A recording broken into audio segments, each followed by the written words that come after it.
The first major film co-produced by filmmakers in China and Pakistan will hit the big screen next week. The film Bate Girl, which means the girl from ironclad Broadway, Pakistan, revolves around the friendship between a Chinese woman and a Pakistani teenager girl who both share a love for football.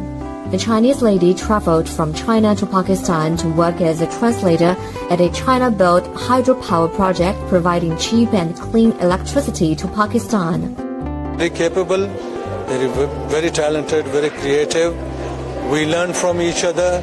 And it has been a very good collaboration. I'm looking forward to more. My own next film is also going to be a co-production with China.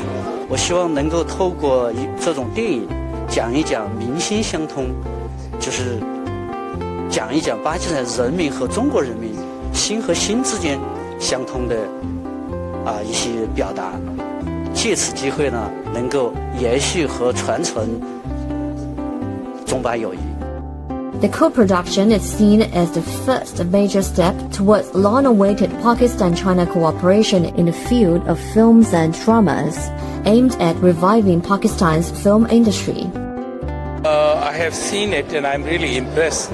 It's a very good effort. But I'm sure that there will be more movies to come, and I think our producers and the Chinese producers should enhance cooperation. That is need of the hour. I think we have so much to show in our country. Like this movie will convey a message about the Karot project, the area, the beauty, the natural beauty, and of course the innocent and peaceful life in our areas. So I think there should be more movies like that.